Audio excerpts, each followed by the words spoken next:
आप सभी को एग्जाम नैनो यूट्यूब चैनल में हार्दिक स्वागत है। आशा करते हैं कि आप लोगों का एग्जाम बहुत ही बढ़िया गया होगा और आज आप लोगों के सामने हम लोग ईएमआरएस हॉस्टल वार्डन का कटअप का एनालिसिस करेंगे। तो किसी भी एग्जाम का जब भी कटअप का एनालिसिस किया जाता है तो दो चीज़ों पर ज़्यादा फोकस किया जाता है। पहला तो पेपर का लेवल कैसा था, दूसरा अटेंडेंस और तीसरा बच्चों ने अटेम्प्ट कितना किया। तो तीन फैक्टर को ध्यान में रखेंगे। पहला फैक्टर रहेगा कि पेपर का लेवल कैसा था, उसके बारे में हम लोग डिटेल में डिस्कस करेंगे ताकि आपको हर एक चीज़ समझ में आए। सेकंड की अटेंडेंस कितना रहा, कितना बच्चों ने एग्जाम दिया, ये दूसरा फैक्टर है।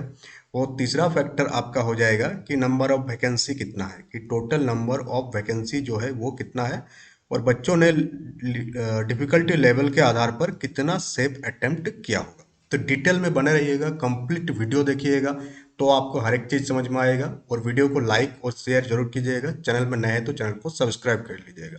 एक पोल हम लगाए थे कि हर एक नंबर का कितना नंबर अटेम्प्ट किए, तो बच्चों ने ये पोल जो है उसी का रिजल्ट आपको दिख रहा होगा कि कितना कितना मार्क्स आ रहा है एनालिसिस करने के बाद, आंसर के एनालिसिस करने के बाद। अब चलिए हम लोग पेपर लेवल की बात करते हैं कि पेपर का लेवल कैसा था। तो अगर हम लोग पहला सेक्शन की बात करें जो कि आपका जनरल अवेयरनेस का सेक्शन, तो 10 क्वेश्चन जो था वो मॉडरेट लेवल का था। ये कोई नहीं कह सकता है कि वो 10 में 10 अटेम्प्ट किया होगा, बहुत ही रेयर केस है। तुक्का लग गया सही तो वो अलग बात है। बट जिस प्रकार से करंट अफेयर्स पूछा गया था और स्टैटिक का जैसा पोर्शन था, उस हिसाब से जो सेफ अटेम्प्ट है, कोई बच्चा अगर बहुत ही तरीके से लिया होगा तो 6 आपका मिनिमम बढ़िया अटेम्प्ट माना जाएगा। और अगर बढ़िया क्या होगा, बढ़िया से बढ़िया, तो 8 मार्क्स उसका वहां से आपका गेन हो सकता है। तो ये माना जा सकता है कि जो जीके वाला सेक्शन था, जनरल अवेयरनेस का सेक्शन था, उसमें जो सेफ अटेम्प्ट है वो 6 से 8 क्वेश्चन का। अगर हम लोग नॉलेज ऑफ आईसीटी की बात करें तो नॉलेज ऑफ आईसीटी में आपको नोट्स भी प्रोवाइड कराए थे। आपको मैक्सिमम क्वेश्चन वहां से देखने को भी मिला है और इसका जो लेवल था वो इजी लेवल था। क्या था आपका? इजी। और इसमें जो सेफ्ट अटेम्प्ट माना जाएगा वो 14 से लेकर के 15 माना जाएगा, यानी 15/15 भी बहुत कोई लाया होगा इसमें। ये इसमें कोई भी दो राय नहीं है कि नॉलेज ऑफ आईसीटी में 15/15 नहीं आया होगा। तो इसमें जो सेफ्ट अटेम्प्ट है बच्चों का वो 14 से 15 क्वेश्चन का सेफ्ट अटेम्प्ट माना जाएगा।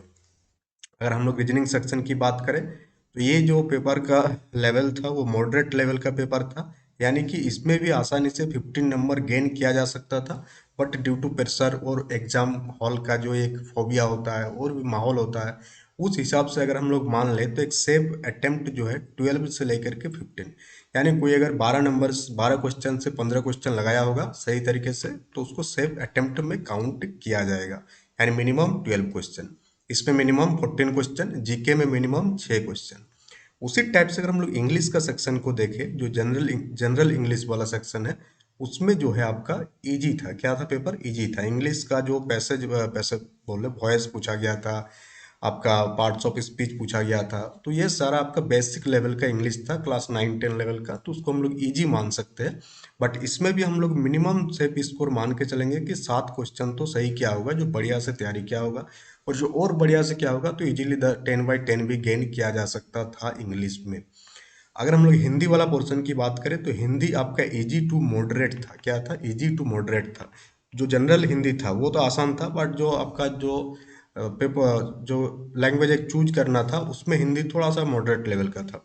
तो इसमें हम लोग सेफ स्कोर मान के चलेंगे 15 से लेकर के 18 तक।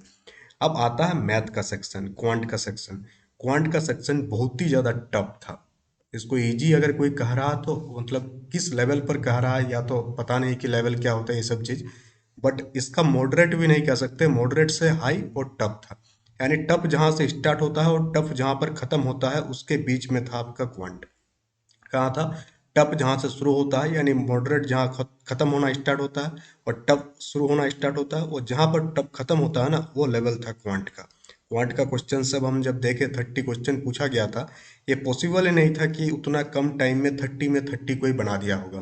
पॉसिबल ही नहीं है, चाहे वो एसएससी का तैयारी कर रहा हो, यूपीएससी का तैयारी कर रहा हो, कैट का तैयारी कर रहा हो, कितनों कुछ भी लेवल का तैयारी कर रहा हो, हाँ 30 में 30 क्वेश्चन बनने लायक था। बट वो टाइम टेकिंग क्वेश्चन था। और एग्जाम हॉल में जब इतने सारे सेक्शन पार होने के बाद आप इस लेवल तक पहुंचते हैं तो वो पॉसिबल ही नहीं था कि 30/30 कोई वहां पर अटेम्प्ट किया होगा।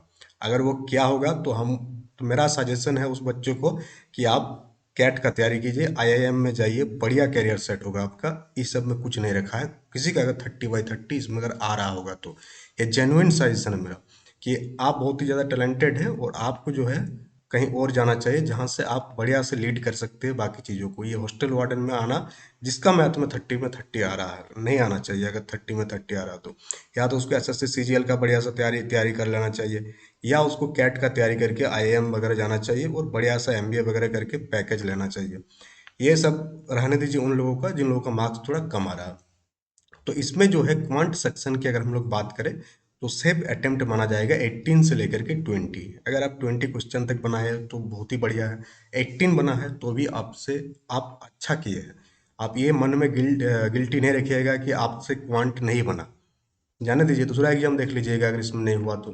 क्योंकि ये सब एग्जाम जो है 2 साल 3 साल बाद आता है, बट उसको लेकर के आपका अपना प्रिपरेशन को जज नहीं करना है। आप जैसे प्रिपेयर करते थे वैसा ही कीजिए, बाकी एग्जाम्स भी आपको बहुत ही बढ़िया जाएगा आपका। तो अगर हम लोग देखें कि आपका सेफ अटेम्प्ट कितना हो जाएगा टोटल की, अगर हम लोग काउंट करें तो 6 4 10 12 19 24 32 2 3 1 4 5 6 7, यानी 72। कितना ना रहा कि 72 का अगर किसी का सही हो रहा, कितना 72, यानी कि हम लोग कह सकते हैं कि किसी का अगर 70+ आ रहा है, जनरल कैटेगरी की बात करें हम लोग, 70+ अगर आ रहा है तो क्या कर सकते हैं, वो टायर 2 के लिए तैयारी कर सकते हैं। बट अगर इसके नीचे किसी को आ रहा है, अगर 5 नंबर तक आप लेके चलिएगा, प्लस माइनस कितना रखिएगा, 5 रखिएगा, तो आप कर सकते हैं। बट अगर उससे नीचे आ रहा है, यानी 60 से नीचे आ रहा है, तो आप बेकार टायर 2 में दिमाग मत लगाए कि वो ये हमारा इसका टायर 2 हॉस्टल वार्डन का जो सिलेबस है वो कहीं और आपका काम नहीं आने वाला है। कहीं दूसरा एग्जाम केवीएस एनवीएस का तैयारी कीजिए या बाकी रेलवे वगैरह का एग्जाम का आप तैयारी कीजिए। तो इसमें जो है 72 क्यों बोल रहे हैं कि इतना टफ पेपर होने के बाद भी, क्योंकि आप देखेंगे तो यहाँ पर आप ध्यान से देखेंगे तो जो पोल लगाए थे उसमें आप देखेंगे तो 60 to 65 के बीच में 59% स्टूडेंट था। यानी 59% स्टूडेंट कहाँ पर लाई कर रहे हैं, 60 to 65 पर, 60 to 65 में। अगर हम लोग 65 to 70 और 70 to 80 का स्कोर को देखें तो यहाँ पर 30%, यानी मान के चल सकते हैं कि यहाँ पर भी 20% कितना है, यहाँ पर आपका 20% स्टूडेंट यहाँ पर लाई कर रहा है। और कटअप और कितना सीट है, 600 का सीट अगर हम लोग मान लेते हैं तो 10 गुना 6000 बुलाएगा। और इतने सारे बच्चे एग्जाम दिया है, यानी सर अटेंडेंस परसेंटेज जो हमको सुनने में आया 70% के आसपास का अटेंडेंस परसेंटेज भी था। यानी कि 70 लड़का गया होगा 100 में से एग्जाम देने के लिए। तो उस हिसाब से अगर हम लोग देखें तो आप इजीली ये मान के चल सकते हैं कि कटअप जो है वो आपका मान के चल सकते हैं, अगर बढ़िया से अगर हम लोग बनाए कि कटअप कितना जा सकता है। तो अगर हम लोग कैटेगराइज करें यूआर का, अनरिजर्व्ड का, इधर हम लोग मेल कैटेगरी का लिखेंगे, इधर हम लोग फीमेल, क्योंकि दोनों का अलग अलग कटअप आपका बनेगा ही है हमारे इसमें। तो मैं यूआर में मेल में आप मान लीजिए 68, कितना जाएगा 68+ अगर आपका आ रहा है तो आप टायर 2 का तैयारी कीजिए, नहीं तो आप टायर 2 का मत तैयारी कीजिए।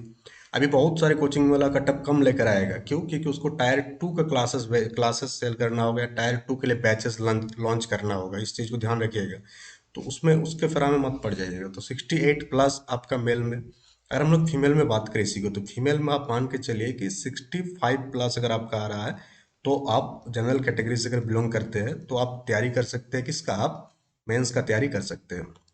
अगर वहीं पर अगर हम लोग बात करें ओबीसी कैटेगरी का, किसका, ओबीसी का कितना जा सकता है, तो ओबीसी का मान के आप चल सकते हैं कि 65+। जनरल और ओबीसी में बहुत ज़्यादा अंतर आपको देखने को नहीं मिलेगा। और यहीं पर अगर आप देखेंगे तो अगर किसी का 62+ आ रहा है फीमेल कैटेगरी में तो आप इजीली क्या कर सकते हैं, टायर 2 का तैयारी कर सकते हैं। उसी टाइप से अगर हम एससी कैटेगरी की बात करें, एससी कैटेगरी की बात करें हम लोग, तो एससी कैटेगरी का जो कट ऑफ जा सकता है वो कितना जा सकता है, वो आपका जा सकता है 60+ के आसपास, कितना 60+ के आसपास मेल में। और अगर फीमेल की बात करें तो फीमेल में अगर आपका 58+ आ रहा है एससी कैटेगरी में तो चांसेस बनता है कि हाँ आपका हो जाएगा। अगर हम लोग एसटी कैटेगरी की बात करेंगे यहाँ पर, फिर हम लोग एसटी कैटेगरी की बात करें अगर हम लोग, तो एसटी कैटेगरी में मेल कैंडिडेट का अगर मार्क्स आ रहा है कितना, 55+, कितना आ रहा होगा 55+, तो आपका चांसेस है कि बन सकता है। और फीमेल में अगर बात करें हम लोग, फीमेल में अगर आपका 53+ आ रहा है तो आपका बन सकता है बट यूआर एंड ओबीसी का जो है यही कटअप आपको देखने को मिलेगा। आप इसका स्क्रीनशॉट ले लीजिएगा, उस दिन भी हम चेक करके आपको बता देंगे कि हाँ कटअप मैच हुआ कि नहीं मैच हुआ। पेपर टफ था, नंबर ऑफ कैंडिडेट ज़्यादा था, अटेंडेंस 70% था। इसके हिसाब से देखा जाए तो 68 कटअप जाना एक मामूली सा बात है। क्योंकि अभी एसएससी सीजीएल का जो कटअप देखे आप, उसमें कितना कटअप गया है, 130 प्लस आई थिंक कटअप गया होगा ओबीसी या किसी का। तो उसी हिसाब से अगर हम लोग यहाँ पर बात करें और यहाँ पर मैथ के सेक्शन को अगर ध्यान में रखा जाए तो 68 प्लस जिसका भी मार्क्स बन रहा है तो वो क्या कर सकते हैं, आगे का तैयारी कर सकते हैं। और बाकी कैटेगरी वाइज वाला भी ऐसे देख सकते हैं कि हाँ आपका इतना अगर आ रहा है तो आप टायर 2 के लिए तैयार हो जाइए। तो ये था मेरा एनालिसिस मेरे साइड से। अब आपको क्या लगता है, आप कमेंट बॉक्स में कमेंट करके जरूर बताइएगा कि हाँ इसमें कुछ खामी है, क्या है, इसमें क्या चीज़ ऐड करते और बढ़िया रहता। तो ये सारी चीज़ें आप बता सकते हैं। बाकी ये था आपका ईएमआरएस का हॉस्टल वार्डन का कट ऑफ एनालिसिस और ईएमआरएस का जो एक सफ़र हम लोग शुरुआत किए थे हॉस्टल वार्डन का सिलेबस से स्टार्ट करके आज कट ऑफ भी बता दिया। और यहीं से आपके ईएमआरएस की क्लासेस बंद होती है और अब हम लोग केवीएस एनवीएस पर फोकस करने जा रहे हैं। तो that's all for today, thank you for attending the session.